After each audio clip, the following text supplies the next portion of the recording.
Today, I want to talk to you about listening to your inner voice or going with your gut.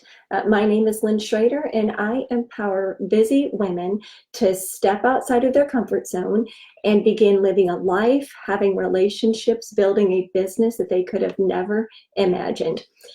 So, decision making, how to listen to your inner voice or your inner gut.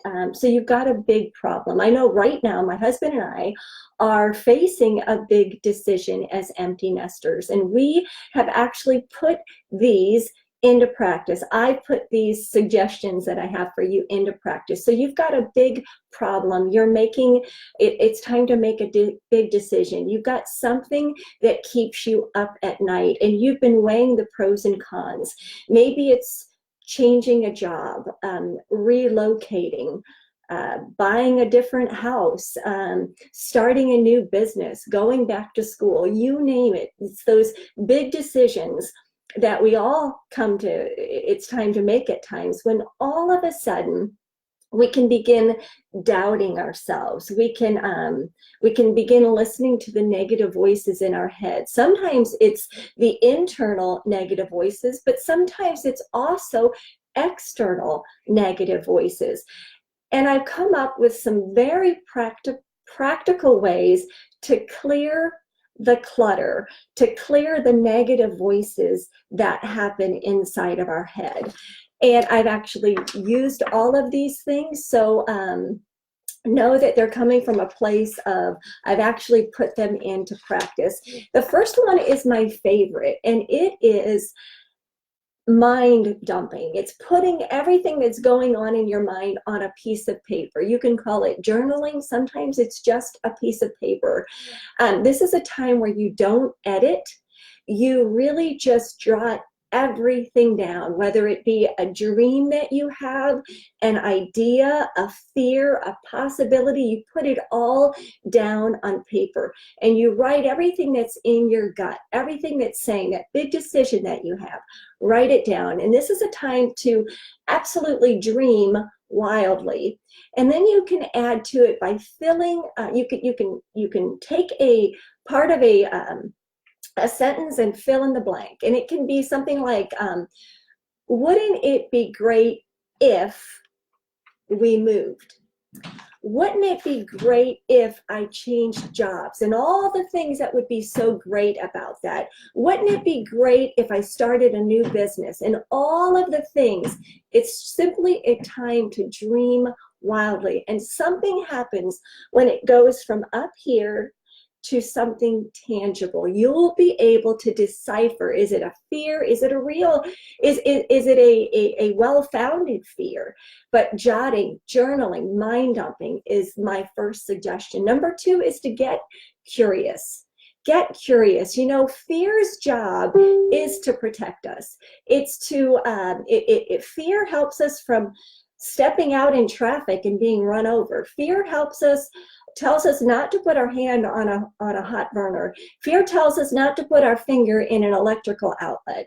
Fear has a great role in our life, but sometimes fear disguises itself as an expert.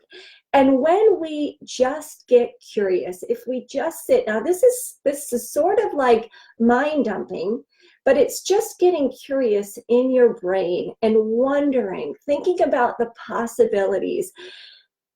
Curiosity relaxes our brain. Fear makes us tighten up inside. So play for a little bit in your brain, and maybe you can also jot these down, but get curious, relax your brain, and try on the possibilities of what if, like you were trying on a dress in a dressing room. Get curious instead of getting fearful in your brain. Get curious and play for a little bit. The next one would be find time to be silent. Now, this is a hard one because the world is noisy, right?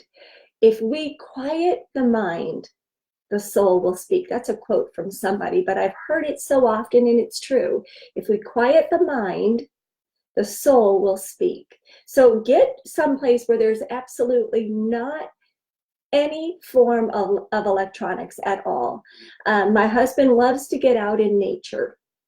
I love to walk. I absolutely make it a priority to have quiet prayer time in the morning. Some people like to journal. I love to work out. That's the time for my brain to be silent. So whether it be nature, prayer, quiet time, yoga, taking a walk, find time to be silent, to be quiet, so that you can hear the soul speak, and it will help you with your big decision. It will help you with that inner voice, that gut feeling. The next one would be to press pause, push the pause button.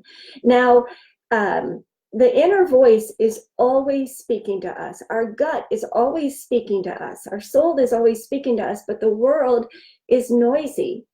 I mean, we have commitments. We have to get our kids here. We have sports. We have to sit in traffic. We have to go to work. We have commitments, and they're noisy, and they keep us from listening to that quiet inner voice. So hit the pause button and do the AHA technique, the AHA technique. A is to be aware of what you're feeling. Be aware of what you're feeling. Pay attention to how you're feeling. The H is to stop, pause, and ask that feeling some questions. Why am I feeling that way? What's the worst thing that can happen? Is that practical? And then the A is to take action. Decide to take action or not take action. AHA, awareness, halt, and action. Another thing that you can do to help listen to your inner voice is to simply decide to make a move. Take the step. Sometimes you won't know until you get into something. So if you take the first move and it feels good, your heart feels good, then you've made the right decision. If you've taken that first move and you're experiencing resistance, a heaviness, then maybe you've made the wrong decision. That signal will become clear as you move. So sometimes to hear your inner voice, or to practical things to do with your inner voice, is to simply make a move and take a step. Another very practical thing to do to get in tune with your inner voice is to get some help. Ask a very trusted friend their opinion.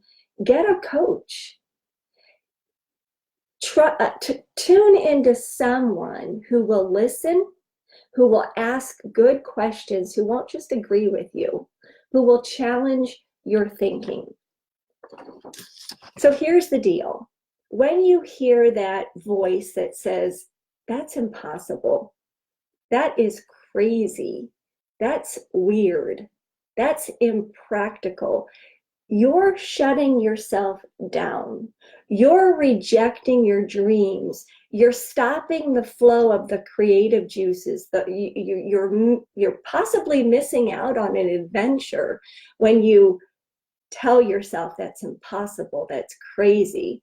You're training yourself to ignore your inner voice when you immediately shut those things down by telling yourself it's crazy. Or listening to external opinions. So it's really super important when you hear that inner voice to stop and do those practical things that I just told you, to get some help, to make a decision, maybe make a move right away, to be silent, to hit the pause button, to brain dump, to get curious. It's all of those things that you should do before you just chalk up your inner instinct as, it's crazy, it's impossible. So I hope you got some value out of this. I hope that you will put some of those practical things into place the next time you get this big decision to make a move, to quit your job, to chase that dream. If you got some value out of this, drop a comment. Let me know what you thought of this, and let me know about a big decision that you might have to make. And if I can help, I'd love to do that. Thank you so much for watching.